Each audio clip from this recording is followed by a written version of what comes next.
ارتقائی عمل۔ دنیا میں جب بھی کوئی نظریہ آتا ہے، اس نظریے کو دنیا کے بڑے دماغ سوچنے لگتے ہیں، پھر تحقیق کے بعد وہ اسکولوں، کالجوں اور یونیورسٹیوں میں پڑھایا جاتا ہے۔ کوئی بھی نظریہ ایک دم سے نہیں بنتا، وہ بڑے مراحل کے بعد بنتا ہے۔ بے شمار ایسے نظریات ہیں کہ شروع میں جب ان کے بارے میں سوچا گیا تو انہیں بڑی تنقید کا سامنا کرنا پڑا۔ مثال کے طور پر، دنیا میں بہت عرصے تک یہ سمجھا جاتا رہا کہ یہ دنیا چپٹی ہے۔ جب پہلی بار کسی نے غور و خوض کیا تو اسے پتہ چلا کہ انسانی آنکھ صرف 60 کلومیٹر تک دیکھ سکتی ہے۔ مزید اس سے آگے دیکھنے کے لیے 60 کلومیٹر کا فاصلہ طے کرنا پڑے گا۔ جن لوگوں نے پہلی دفعہ یہ بات کی کہ دنیا گول ہے، انہیں مارنے کی کوشش کی گئی، کیونکہ انسان کا ذہن اتنا جمود میں تھا کہ وہ اس نظریے کو قبول کرنے کو تیار نہیں ہوا۔ لاتعداد لوگ اس نظریے کو مذہبی عقیدہ سمجھتے تھے۔ اسی طرح اور بھی بہت سے نظریات ہیں جنہیں ہم مانتے ہیں، وہ بڑی محنت اور غور و خوض کے بعد یہاں تک پہنچے ہیں۔ وہ ایک دم سے نہیں مل گئے۔ مثال کے طور پر، آج سے 500 سال پہلے کی یونیورسٹی میں نیوٹن نہیں تھا۔ اسی طرح آج سے کچھ سال قبل اگر ٹچ موبائل کی بات ہوتی تو یہ بہت عجیب لگتا۔ دنیا نے یہ کہنا تھا کہ یہ کیسے ممکن ہے۔ ایک پین کی قیمت 10 روپے سے لے کر 40,000 روپے تک ہو سکتی ہے۔ جس پین کو ہم استعمال کرتے ہیں، ذرا سوچئے کہ صرف اس پین کو بنانے کے لیے انسان کو کتنی تگ و دو کرنی پڑی ہوگی۔ جب یہ پین پہلی دفعہ بنا، اس میں سیاہی ڈالی گئی تو اس کا وزن زیادہ ہو گیا، پھر اس میں جدت آتی گئی اور آج اس پین کا وزن چند گرام ہے۔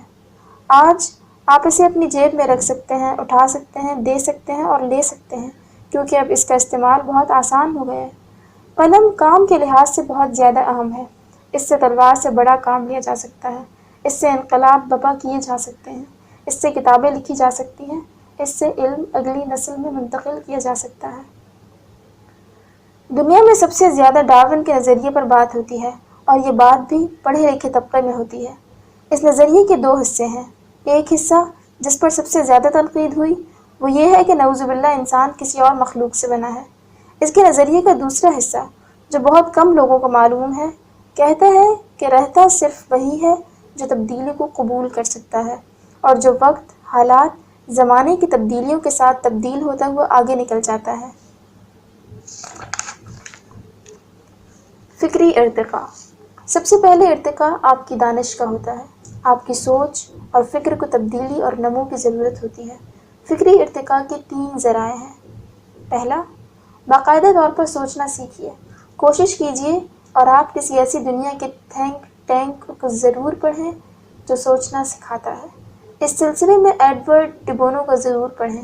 وہ بڑے آسان طریقے بتاتا ہے کہ سوچنا کیسے ہے، اپنی فکر اور سوچنے کی صلاحیت کو بہتر کیسے بنانا ہے۔ نمبر 2، کتابیں پڑھیے، مطالعہ کیجیے۔ اگر آپ کا مطالعہ اچھا ہے تو پھر آپ نئی معلومات، نئی چیزوں کے بارے میں آگاہ ہوتے ہیں۔ اس کا مطلب ہے کہ آپ بہتر ہو رہے ہیں۔ اگر آپ کائنات کی وسعت اور بنانے والے کے مظاہر کو نہیں دیکھتے تو پھر آپ کی نظر چھوٹی رہتی ہے۔ چھوٹی نظر والوں کا دل بھی چھوٹا ہوتا ہے۔ وہ ذات چھوٹے دل میں سما نہیں سکتی، وہ مومن کے دل میں سماتی ہے، اور مومن کے دل میں اتنی وسعت ہوتی ہے کہ وہ ارتقاء کے ذریعے یاد خدا کو دل میں لے آتا ہے۔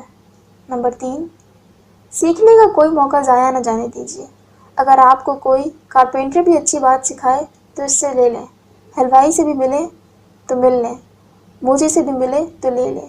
دنیا میں زیادہ تر لوگ اپنی ناکامیوں سے نہیں سیکھتے، اور دنیا کے کچھ خوش قسمت ہوتے ہیں جو دوسروں کی ناکامیوں سے سیکھتے ہیں۔ یہ دنیا اور آپ کی زندگی ایک کتاب ہے، اس میں علم بکھرا پڑا ہے، وہ جگہ جگہ موجود ہے، فقط آپ نے آگے بڑھنا ہے، پیاسا بننا ہے، علم کا پیاسا، اور اس پیاس نے آپ کی علم کی طلب کو پورا کرنا ہے۔ فکری ارتقاء۔ فکری ارتقاء کی تلاش۔ بڑے بڑے علم والے لاہور شہر آئے اور چلے گئے، لیکن طالب علم ان تک نہیں پہنچ سکے۔ اگر آپ کم از کم لاہور جیسے شہر کے دانش مندوں تک نہیں پہنچے تو پھر آنے والے وقت کوئی انقلاب نہیں آئے گا۔ جب تک لوگوں کے اندر ہی کوئی تبدیلی نہیں آتی، اس وقت تک ان کے حالات و واقعات بھی ویسے ہی رہتے ہیں۔ آپ یہاں علمی محافل تلاش کیجیے۔ پاک ٹی ہاؤس میں کون سی کتاب کی رونمائی کہاں ہو رہی ہے؟ بلاک میں کیا ہو رہا ہے؟ الحمرا میں کیا ہو رہا ہے؟ ہست و نیست میں کیا ہو رہا ہے؟ دبستان میں کیا ہو رہا ہے؟ ایوان اقبال میں کیا ہو رہا ہے؟ اقبال اکیڈمی کیا کرا رہی ہے؟ کون سی علمی و ادبی شخصیت آئی ہے؟ ان کے بارے میں ضرور جانیں۔ ایک ملک میں ادب کے نوبل انعام یافتہ کو سننے کے لیے لوگ لائنوں میں کھڑے ہوئے تھے، جبکہ ہمارے ہاں مسئلہ یہ ہے کہ اول تو ہم لا علم ہیں اور دوسرے لڑاکا طیارے ہیں۔ ہم میں نہ بہتری ہے نہ لچک ہے، اور ضد اتنی زیادہ ہے کہ ہر کوئی ہمیں کافر لگتا ہے۔ اگر ہمارا حلیہ مذہبی ہے اور دوسرے کا مذہبی نہیں ہے تو ہمارے دل میں سوال آئے گا کہ یہ بخشا نہیں جائے گا۔ سوال یہ ہے کہ کیا بخشنا ہم نے ہے یا اللہ تعالیٰ نے؟ ایسا صرف اور صرف فکری ارتقاء نہ ہونے کی وجہ سے ہے۔ ہم اگر اپنی تقسیم کا لیول دیکھیں تو ہم نیچے تک تقسیم ہو چکے ہیں۔ ہم پہلے پاکستانی، پھر صوبوں میں، پھر ذاتوں میں، پھر نظریوں میں، پھر سیاست میں، اور اس کے بعد کرتے کرتے ہم اپنے بہن بھائیوں اور خاندان میں بھی تقسیم در تقسیم ہیں۔ کسی سے رابطے میں نہیں ہیں۔ خاندان کے تباہ ہونے کی وجہ سے معاشرہ تباہ ہو رہا ہے۔ لوگ آپس میں ملنا چھوڑ رہے ہیں۔ خاندان سے رابطہ ختم ہو چکا ہے۔ والدین نے ذمہ داریاں لینی چھوڑ دی ہیں۔ اس کی صرف ایک ہی وجہ ہے کہ نظریوں سے اختلاف ہے، لچک نہیں ہے، بہتری کی طرف نہیں گئے اور نہ جانا چاہتے ہیں۔ جب بھی آدمی بہتر ہوتا ہے تو اسے نفرت محسوس نہیں ہوتی۔ اس کائنات کی سب سے عظیم ہستی حضور صلی اللہ علیہ وسلم ہے۔ بڑھیا آپ صلی اللہ علیہ وسلم پر روز کوڑا پھینکتی، مگر آپ صلی اللہ علیہ وسلم پھر بھی معاف فرما دیتے۔ یہ آپ صلی اللہ علیہ وآلہ وسلم کا ظرف تھا۔ طائف کے بچے پتھر مارتے تھے۔ حضرت جبریل علیہ السلام آ کر پوچھتے ہیں کہ آپ صلی اللہ علیہ وسلم حکم فرمائیں تو پہاڑوں کو آپس میں ملا کر طائف والوں کو ختم کر دیا جائے۔ آپ صلی اللہ علیہ وآلہ وسلم فرماتے ہیں کہ میں نے معاف کیا کیونکہ میں رحمت بن کر آیا ہوں۔ یہ نہیں جانتے جو بات میں کر رہا ہوں آنے والا زمانہ انہیں بتا دے گا۔ یہ تو سمجھ آتا ہے کہ یہ جملہ کسی بڑے انسان کا جملہ ہے۔ آپ صرف اس جملے کو سامنے رکھیے اور سوچئے کہ آج ہم کہاں کھڑے ہیں، ہم میں کتنا ظرف ہے، کتنے لوگوں سے ہم نے نفرت پالی ہوئی ہے۔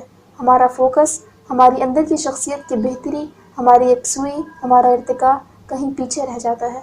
ہم عمر میں بڑے ہو جاتے ہیں لیکن اندر کا انسان ناسمجھ بچہ اور ڈفر سا انسان رہ جاتا ہے۔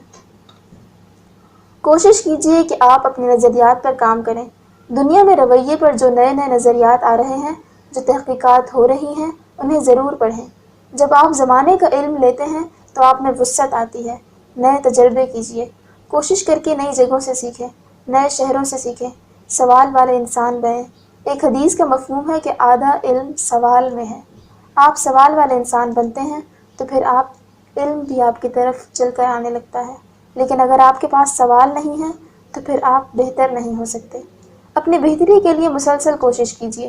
اپنی وہ صلاحیتیں جو اللہ تعالیٰ نے آپ کو گفٹ کی ہیں، جن سے آپ کی شناخت ہونی ہے، اگر آپ بہتر ہوتے ہیں تو کامیابی کے لیے ارتقائی عمل مکمل کرتے ہیں، پھر یقین کیجئے کہ یہ چیزیں آپ کے غلام بن جاتی ہیں۔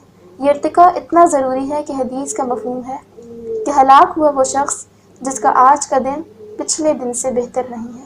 اگر آپ پچھلے دن سے بہتر نہیں ہو رہے، آج کے دن کچھ نیا نہیں سیکھا، کچھ اپنی عادات پر کام نہیں کیا، اپنی غلطیوں کو بہتر نہیں کیا، تو پھر دن گزریں گے، ہفتے گزریں گے، مہینے سال بن جائیں گے، اور سال زندگی کو تمام کر کے چلے جائیں گے۔